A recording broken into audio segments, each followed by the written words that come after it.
የቆምንባትን ምድር እንድትኖር ያደረጉ መስዋዕትነት የተከፈለባት የመስዋዕትነት ውጤታቸው ለኛ ያበሰሩበት እለት ነው። ይሄ ያበሰሩበት ስልሽ እንዲሁ የተገኘ አይደለም። እነሱ መቆየት አለባቸው። አንድነታችን ጠብቀን ኢትዮጵያዊነታችንን እናበስራለን ብሎ ታግሎ በ5 ዓመት ወራሪውን ድል መጥቶ ከነባንዳው ጠርጎ ያስወጣበት እለት የኢትዮጵያውያኖች የብስራት እለት ነው። ወይዘሮ ልክልሽ የጎበና ልጅ አንቺ ብቻውልሽ ለሸዋ የሚበጂ ወይዘሮ ልክልሽ ልጃለሽ በቃል አበባ አረጋይ ነው የሸዋ ጠበቃ ደግሞም በዘራቸው ስራቸው ጉብዝና ፈረሱ አባጥጉ ራሱ ጎበና በፈረስ ነበረ አገር የሚቀና አሁንም አበበ በሸዋ ላይ ጠና ተብሏል። ወገን ዘር ሳይለይ ለሀገራቸው የሞቱ ሰዎች ናቸው ማለት ነው። ወጣቱ ትውልድ ታሪክ ይማራል ብለን ስንል መጀመሪያ ታሪኩን ጠንቅቆ ማወቅ አለበት። በቀል ከ40 ዓመት በኋላ ጣሊያን ተመልሳ ይሄንን የበቀል ስራውን በእኛ ላይ ስትተገብር ለ5 ዓመታት ዋጋ በማስከፈልና ዋጋ በመክፈል ጭምር ጀግኖች አርበኞቻችን ትልቁን ኢትዮጵያዊነት ታፍራ ተከብራና ሳትደፈር እንድትኖር የሚያስችላትን ታሪክ በብራና ላይ አኑረዋል።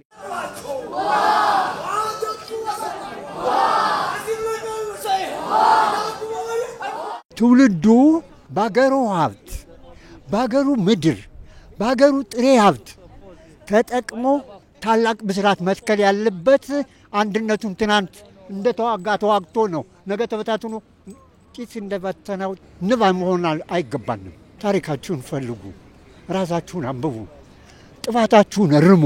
ክቡራን እዚህ አባቶቻችን አያቶቻችን እችን ሀገር ለዚህ ያደረሷት ከጠላት እጅ አዳኗት በፍቅር በአንድነት በሰላም ነው እንጂ በመለያየት አይደለም። ከሁሉ የበለጠ ፍቅርን የሚያሸንፍ ማንም የለም። ባሉብን ችግሮቻችን ላይ ሁሉ አንደኛ የማነቃቂያ ደውላችንም ጭምር ነው የጀግኖች አባቶቻችን የድል ታሪክና የተጠቀምንበት እንግዲህ በተሰማራንበት ሁሉ በታማኝነት በቅንነት በየዋህነት ጭምር እንናገለግል ትልቅ መነሻ ነው የሆነ።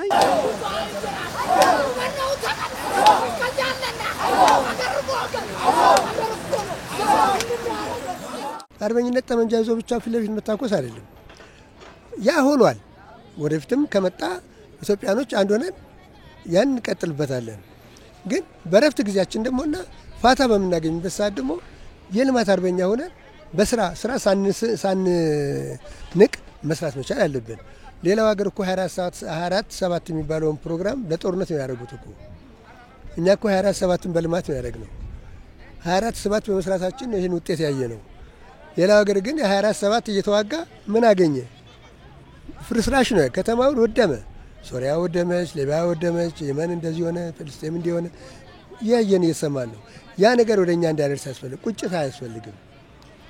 ቁጭት አንድ ነገር ካለፈው በኋላ መቆጨት ዋጋ የለውም። ተዘጋጅቶ አስቦ ተጠንቆ ማድረግ ነው። ጠላቶቻችን ለኛ አይተኙልንም። ይሄን ማወቅ ያለበት ወጣቱ ማወቅ ያለበት ጠላቶቻችን ለኛ አይተኙልንም። ስለዚህ ጠንቅቆ አገሩን በልማት መጠበቅ መቻል አለበት። ስራ ሳይንቅ መስራት አለበት።